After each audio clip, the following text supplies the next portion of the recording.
Hello everyone, my name is Joshua Malangan. In this video, I will discuss about IoT. In this video, that is connecting commonplace items, machinery, and equipment to the internet.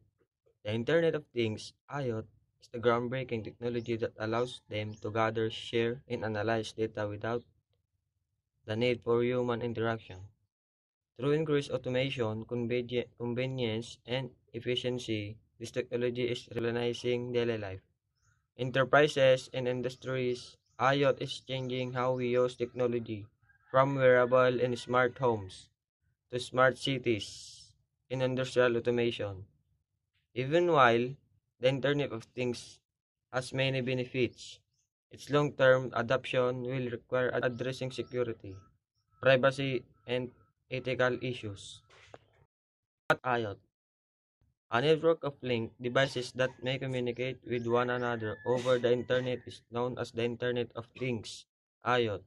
These gadgets may gather and send data to other gadgets or cloud-based systems since they are equipped with sensors, software, and communication technologies.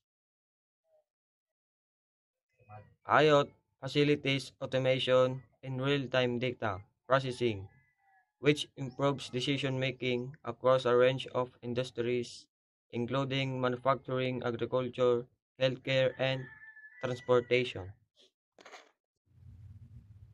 Advantages of IoT: an enhanced quality of life in smart homes. Through smart home automation, the Internet of Things has improved the comfort, security, and energy efficiency of homes. Voice assistants, such as Google Home and Alexa, enable hands-free device control, motion sensors, and cameras in smart security system.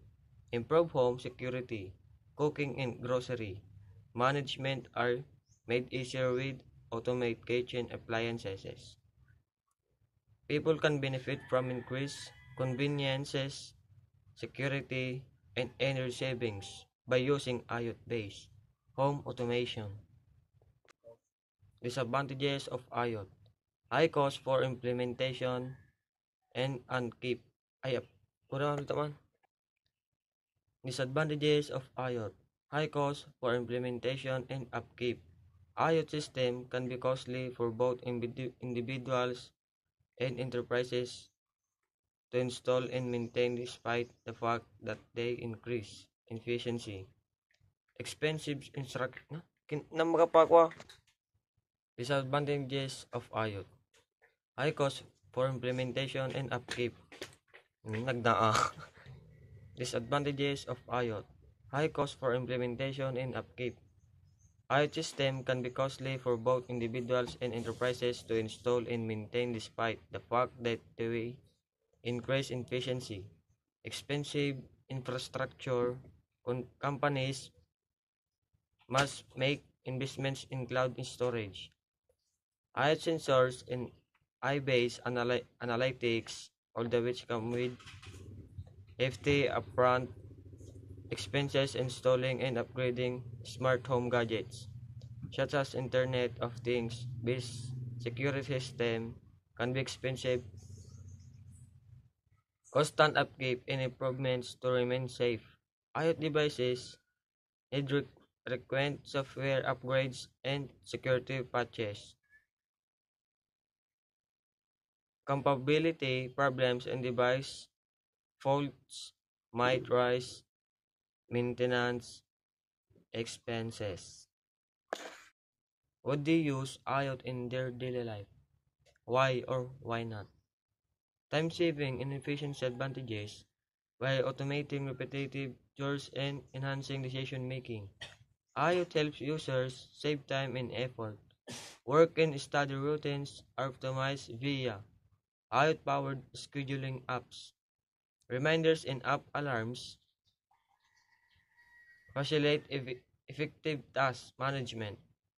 Food waste can be avoided by using IoT connected refrigerators to automate grocery shopping.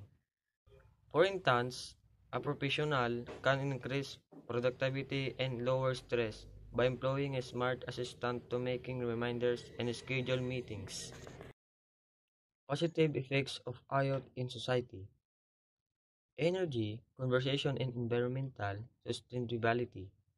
IoT contributes to a more sustainable Earth by lowering pollution, energy waste, and carbon emissions. A smart agriculture and water conservation. Irrigation system driven by the Internet of Things.